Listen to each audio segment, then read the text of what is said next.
I think the reason we're all struggling here is because we can actually see Tina's face. So we're all in shock because we can see her eyes. We didn't know she had them. Hello, everybody, and welcome to another episode of Addressed Opinions, where we review the main stage looks on the runway of RuPaul's Drag Race. On today's episode, we have Ronin. Hi. And DJ. You can't get rid of me, hoes. Thought we did for a second. And on this week's episode, it is the Makeover Challenge on RuPaul's Drag Race. Now, normally for the Makeover Challenge, the show has people come in from outside and the queens do makeovers on them, and they usually have to do some kind of family resemblance challenge. But because this season was filmed during COVID, during 2020, they couldn't do that. So instead, the girls had to make over each other in pairs. And instead of going for a family resemblance, they had to do a Freaky Friday type of challenge, where they had to make over one queen into their likeness. So for example, with the first duo we're going to see, Rosé had to make over Tina Burner to look like Rosé, and Tina Burner had to make over Rosé to look like Tina Burner. And on the runway, they had to give a runway walk similar to the walk of the queen who did their makeover. So normally on the show, we review the looks in alphabetical order, but this time we're going to review the looks in which they went out on the main stage, since they went one pair at a time. And the way we're going to be reviewing the looks today is different than previous episodes. In previous episodes, we rated the queens based on themselves, with, you know, the outfit and the makeup they have put on themselves. But because this time the queens didn't control what clothing they wore or their makeup because the other queen had to paint them, we're going to be reviewing the queen who put them in the look. For example, our first girl up is going to be Rosé, but for Rosé's look, we're going to be tooting and booting Tina Burner because Tina Burner did Rosé's makeup and did Rosé's outfit. So now that we got all of that complication out of the way, it is time to get into the first look. First up to the runway, we have Rosé, done by Tina Burner. And for just this look, Rosé came out in this Stepford wife kind of dress, but then it revealed into this bathing suit. So for Miss Tina Burner, this is a boot for me because she looks like a clown, like a honk honk clown. Not even Bianca Del Rio clown. She just looks... It's so bad. And then in regards to the look itself, I mean, this dress is like, whatever. It's not exciting. There's nothing special about it. The pattern's cute, I guess. The little Tina Burner smock is cute, I guess. But the fact that it revealed into this leopard leotard with red lines on it? The only thing I like about this is the shoes, and that's just because I'm partial to red. It's a boot. Yeah, moving on. I almost want to toot it because it's successful in making Rosé look like Tina Burner. Does she look like a clown? Yes, but Tina looks like a clown every week on the runway.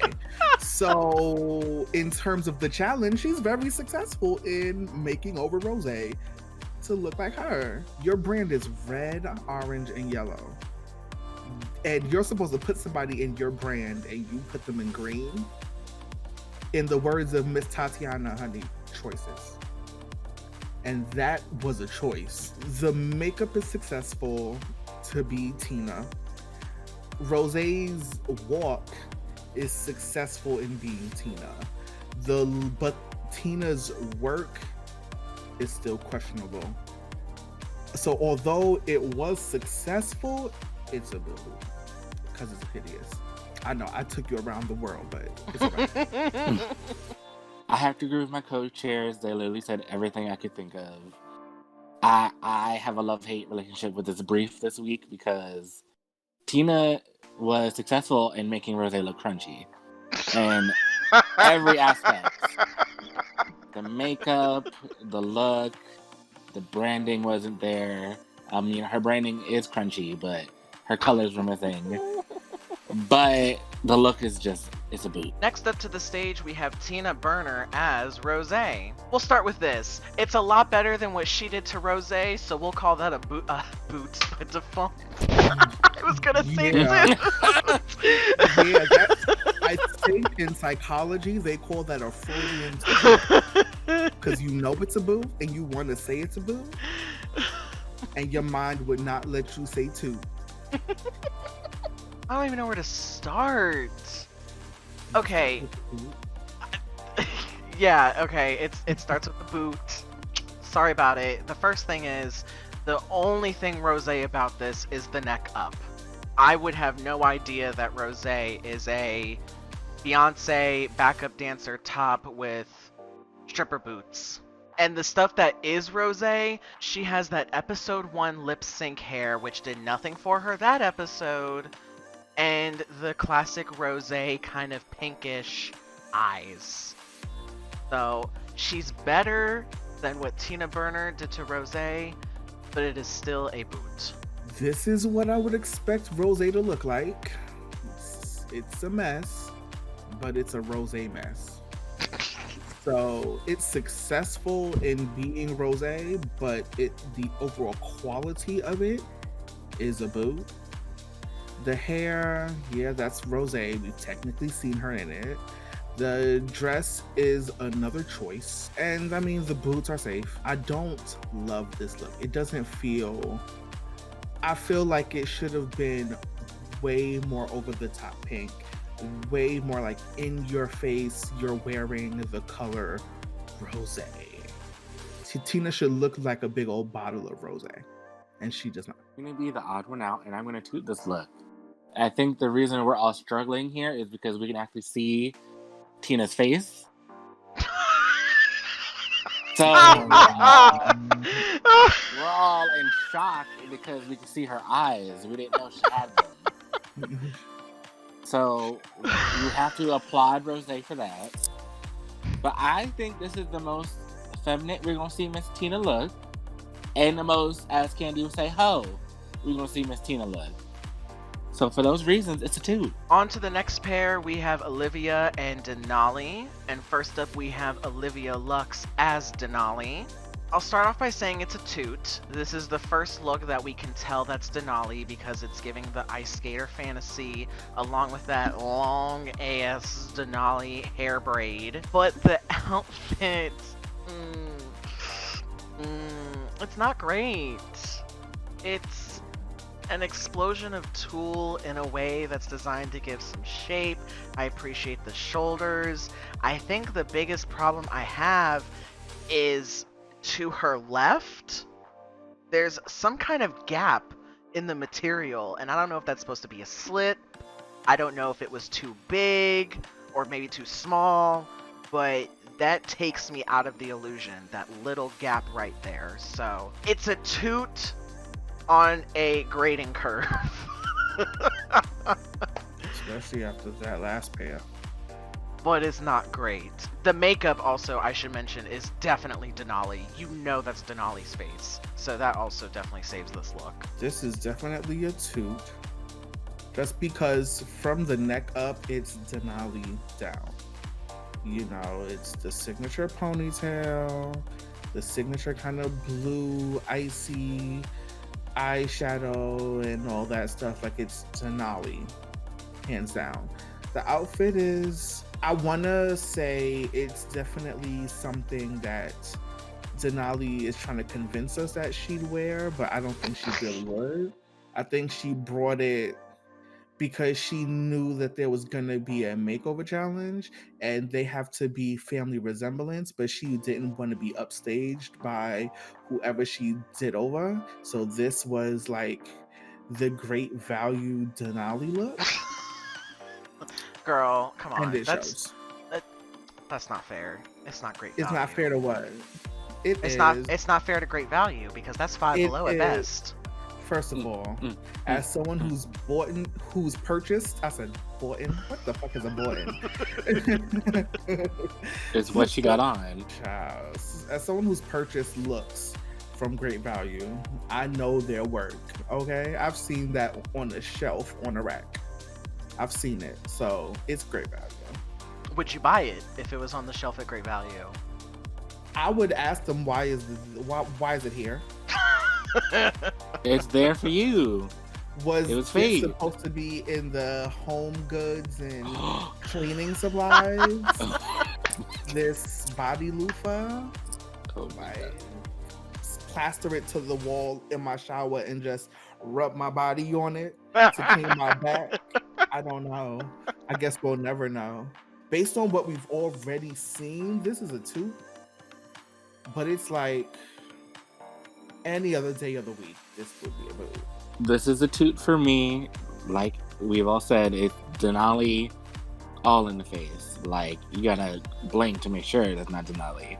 The outfit was several choices that shouldn't have been made, but I love the nails, and you know, it's okay because as Olivia stan, I can forgive Olivia for allowing this to be put on her body. Well, speaking of Olivia, it is now Denali's turn to take the runway as Olivia. This is a toot. It's gorgeous. I will say, I don't see this and think Olivia Lux because of the makeup. The makeup is very Olivia doing someone else's makeup, but it's not her. I would see Olivia in this wig. She has rocked a lot of orange from what we've seen from her. And this gown, bitch. It's got shape, it's got shimmer, it's got detailing with this ruffled moment going on. And this pelt that she has also kind of adds to the elegance of it all. So it's a toot. First of all, it's a toot. Why not? Because we are grading everything on a curve here. But like, what confuses me is, of all times, to not dust off the teeny tiny purses. Now is the time to dust off your teeny tiny purse, and ain't not nan teeny tiny purse. I mean, I get the elements of Olivia. There is, you know, that kind of deep wave and in the sculpted hair, and like, I get it, the gown, but all in all, I believe that this look is Olivia Lux-esque, and based on the grading curve that we're using, this would be a toot. So I have to agree with Denali when she said on this episode that this was the most beautiful she felt and looked, because she looks drop dead gorgeous. So it's a toot for me. And as the Olivia stan, I'm gonna answer the question Ron you asked. She keeps those little purses for her personal collection. That's not for nobody else to see. Choices. But I have to agree, this is more like Olivia cosplay than Olivia herself. Not the cosplay, child. I'm gonna be seeing this at Comic-Con. Oh, DryCon. Sorry, not DryCon. Comic-Con, not Olivia, the Marvel hero. She might have some powers we don't know about. Her Don't slurp you slurp get might be. Devin wet. That you exposing me to the 4 viewers. The next pairing we have is Simone and Utica. So first up we have... Okay. Well, clearly you want to go first. Let me get the introduction out the way, since you're trying to go first. First up to the stage, we have Simone as Utica. Issa Rae? No, go ahead, do your thing. No, I'm good. Oh. You're not gonna like what I have to say, so go ahead. I go for it. So now I really want to hear it. This is a boot. Okay, I'm gonna get a lot of heat for it. It's gonna be controversial. The show But- just got canceled. The show. We didn't even finish the season. Oh my god. The investors are pulling out as we speak. I need to spin off because it's not my fault. Ron, take me with you. I'll see what the contract says. Thank you. I'll be a guest star. It's okay. Now that I got all the humor out of the way, I lied. It's a toot. I don't see Utica but I see Utica's style because it's fucking weird. I really love the headpiece. It's enticing, it's gorgeous. It's made to look like hair, which I appreciate. It's not just some like ornate art sculpture on her head. I'm guessing it's like flesh. Like it's supposed to be a flesh bodysuit. Yes. But I like that it's rhinestoned. I'm pretty sure you can see in this picture, it's rhinestone. So it's not just, some basic form of garment. It's got accents to it. The one thing I don't like is the big cover on top of it all. I feel like it would have looked better as kind of like a shawl or a coat, something to drape over the whole thing, but I also understand that it actually plays into the outfit because the way that she delivered the runway walk, she was doing a lot of this, a lot of weird movements to really show off the flowiness of it. Is that what she was doing? Girl, I guess. Y'all yelled at me for it Okay. being a boot because I was gonna boot it for the shawl, cover, blanket. It's actually a Snuggie, glorified Snuggie.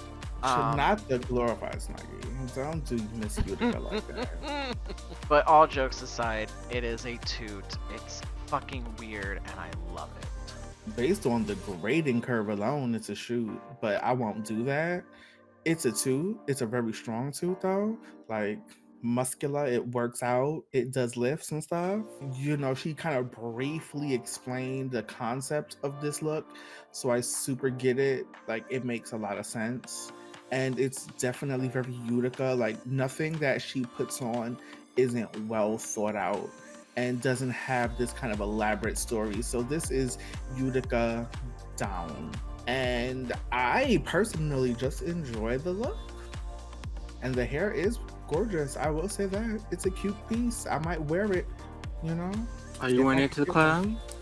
I mean, the club is not worthy of that piece. I'm going to wear it to the Met Gala. Oh, okay. So in the house. That's what I thought. Okay. Girl, why not? Why not put on an ornate headpiece, kick your fucking feet up? No, I support her wearing that while she's in the bathroom. I support her. Not in the bathroom. Well, at the bathroom at the Met Gala or Trader Joe's. This is a toot. A very strong toot. And as Ms. Ron has said, with the grading curve, it's a shoot. And I appreciated how she delivered Utica's story. I liked how she was able to bring some Simone to her winky walk she did. This look was just, I think it would have been a toot on whoever was Utica's partner. Next up to the stage, we have Utica as Simone. Shoot. Next question. I'm gonna make mine quick because I don't know the reference, but Ron, I'm sure you do. You don't know the reference. I don't know Baps. I've never seen Baps. I had never heard of Baps before this episode. My black So- Jesus. I mean, that makes sense. It's not a movie for him, in the sense of like he would have been interested in it at the time. Are you familiar with it, Devin? Yes, I know Bob. Devin Okay, has no Then clues. I'm gonna say mine real quick and move on because I'm gonna let y'all have this floor. I'm just gonna say it's a good look. I appreciate animal print all over. I've said that before. I love the orange accents to this outfit, and the hair gives me everything. And I see this, and I get Simone. So the assignment was complete. It's a toot. I'm still like confused at you not knowing Baps, but it's fine. It's fine. You're gonna watch it after this. Yeah. This is also a shoot based on the grading curve, but I also think it's a shoot without the grading curve because this is such a good look. It's definitely Baps down. It's a little more modernized, a little more draggy, but it's still so good. And Utica looks great in it. Utica served it. She had the attitude down, walk down. The entire performance that Utica gave was just on point. This look is great. Simone did a great job. We've never seen Utica's makeup look this kind of soft because she really gives you that art kind of giving it to you. It's never really just womana. I have to agree. This is a shoot for Miss Utica. It was such a pleasure to see her on the runway, owning her beauty and her power. Because I don't know if we'll see it anymore this season, but like she is so pretty when she is not looking like she's sucking dick on the runway. Like when she's not, sucking Casper off on stage, she is serving phase, and it was everything. So to repeat, this is a shoot. Loved the hair, loved the energy that Utica was able to channel. She needs to keep up the good work. Well, I mean, we're definitely kind of shooting Simone here, because Simone did it. Well, yes, but Utica did at least perform. She did. So it's a shared victory, but 99% Simone. But she knows that. Okay. The last duo up we have is Got Mick and Candy Muse. And first up we have Got Mick as Candy Muse. What I will give Got Mick is that she delivered Candy Muse's attitude on the runway. What I will not give Got Mick is a toot, because this is a boot. What I do like about this outfit is that it doesn't, if you look at it initially without looking too hard, it doesn't even look like a garment. It almost looks like body paint to me, the way it's fitted on her chest, her crotch, all the way up to her shoulders. I think it looks cool. I would love to have those sunglasses, but at the end of the day, it is a leotard and heels with a hat and glasses. It's just not enough for me. It's tootable because Gottmik looks good, but does Candy have a brand that's so distinct and distinguishable that it can be transferred to somebody else? Because I look at this and I don't see Candy Muse. I don't know what part of Candy Muse this is. I can see if she tried to make Gottmik like really bangy and like give her that kind of urban girl from the Bronx kind of look. Like, this is a little too trying too hard to be fashion, in my opinion. Like, this to me doesn't represent Candy Muse. So Gottmik looks good, but I don't know, like, two? I'm gonna boot this, unfortunately. Gottmik looks good, and this is another reason why I have a love-hate relationship with this brief, because when they were on the stage, they showed a picture of every girl in the outfit, like the original girl who wore it. So we got to see Candy in the look. And I wonder if the girls were told, like, to bring this outfit, like, if they had a different brief than what they were actually given. And maybe that explains some of the choices that were made. But the makeup was good. The look got Mick look a little more feminine than she usually does. But it's a boot. Last up to the stage, we have Candy Muse as Got Mick. Y'all already know, me and Pasties, we've had this conversation before. By the time this episode hits, y'all have already heard me say everything I gotta think about Pasties. So I'm just gonna cover them up and look at the rest of the look without it, and it's a toot. You can tell it's Got Mick right away, from the makeup to the hair to the mismatch of the whole outfit. I like that Got Mick, who is a very skinny girl, was able to translate her look onto a bigger queen in a way that was still fashion. It doesn't look a mess. It could be styled better, but she also had 48 hours to work with this, and with 48 hours, she did a good job. So, it's a toot for Candy Muse as Got Mick. This was successful in transferring Gottmik's style to Candy Muse. Candy Muse does look good. This will be a toot for me. I knew this was gonna be good because Gottmik is generally really good at makeup, so I wasn't expecting this to look wild in a bad way. But this works. It works. The outfit works. I know that was a big moment in this episode, like the size difference and sharing outfits and all that stuff. So it worked out. She turned it. I think this is definitely more successful than Candy's look, just because Gottmik to me has a style and a brand that's easier to recognize, so it's easier to transfer to somebody else. So it is, like I said, a toot. This is a toot for me. You could tell really from the makeup, and have to disagree with you a bit with Jasper about the pasties. I think the pasties are a part of Gottmik's brand, so I think they had to be part of the outfit. They are part of her brand. I just don't like them. Well, I like them for this piece. Anyway, the bitch looks good. I'm glad they're able to make it work. It was fun seeing Candy in a different look.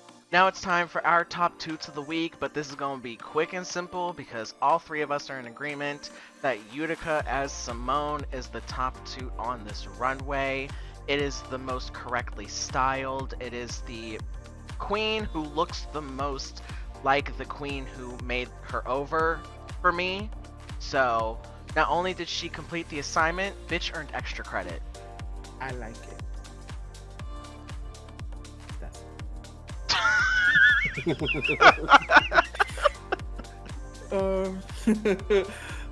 I mean, we can move on. That could be it. I know it can. I know what it can be.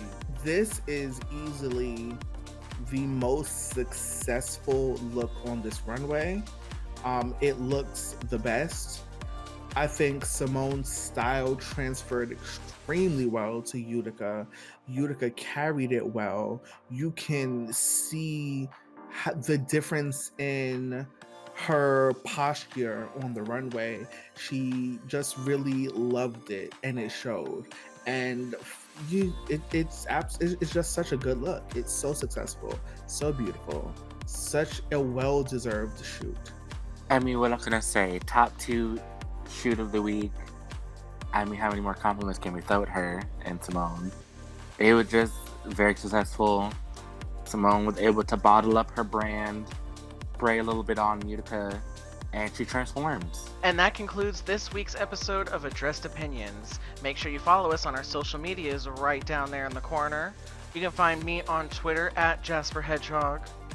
You can find Ronin on Twitter and Instagram at Ronin Does It All. And you can find DJ on Instagram at DJ Redtron. Thank y'all so much for tuning in, and we will see you next week. Bye.